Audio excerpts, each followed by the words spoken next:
Ben voilà, c'est en 1934. Mon père était délégué du Var, de la région varoise, pour les gueules cassées. Et le colonel Picot lui avait demandé de trouver dans la région une propriété qui pourrait convenir pour les gueules cassées. Alors mon père s'était adressé à différentes maisons et il avait trouvé 3 qui correspondaient à ce que les gueules cassées voulaient. Mon père a prévenu le colonel Picot et qui est descendu pour visiter les 3 propriétés. Alors la première, ils sont allés à Carqueiranne. Carqueiranne, c'était au bord de mer, c'était très bien, mais il y avait une falaise qui faisait que ça pouvait être dangereux pour la colonie de vacances, pour les gosses. Alors ils sont allés le lendemain à Saint-Mandrier, manque de peau. En arrivant à Saint-Mandrier, il y a les batteries de 340 qui se sont mis à tirer, pas pour eux, mais parce que de temps en temps, ils les faisaient marcher, je ne sais pas si c'est pour pas qu'elles rouillent.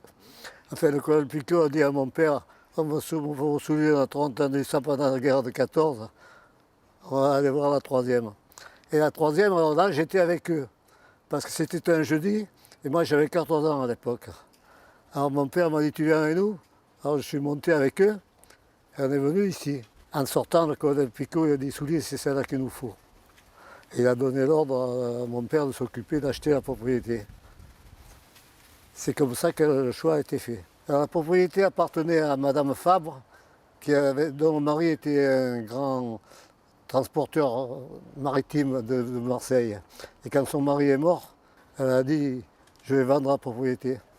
Et c'est comme ça qu'elle a vendu et que les gueules cassées l'ont acheté. Alors dans les années 34, 35, 36, 37, 38, ça se passait comme maintenant.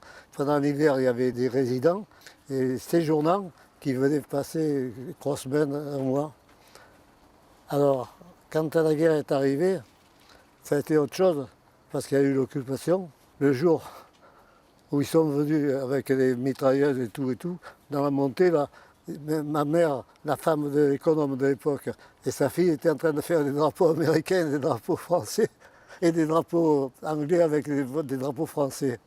Vite, ils ont tout replié les bagages, et donc les Allemands ont occupé. Alors ensuite, il y a eu l'occupation qui s'est faite plus importante, c'est-à-dire que les Allemands sont venus plus nombreux et ils ont demandé à ce que les gens s'en aillent. Moi, ça m'a arrangé parce que à ce moment-là, les gueules cassées ont décidé de replier tous les gens d'ici sur la Chaumette à jouer les tours. Et à jouer les tours, j'avais pas de carte d'alimentation parce que c'est comme ça qu'ils ramassaient les gens. Et les gueules cassées m'ont nourri avec tout le monde. Il y avait les gens de Moussy aussi qui étaient à jouer les tours. Et pendant ça là, il est donc toléré qu'il y ait l'économe et le directeur qui restent tout seuls ici. Ils ne voulaient plus personne d'autre. Et puis un beau jour, ils leur ont dit, ben maintenant, vous allez partir aussi parce qu'on n'a plus besoin de vous. Chaque fois qu'il y avait un bombardement de Toulon, il y avait une terrasse là-haut, on regardait le bombardement. Et justement, on était partis, nous, il y avait 2 mois. Et ensuite, c'est l'économe et mon père qui ont été expulsés.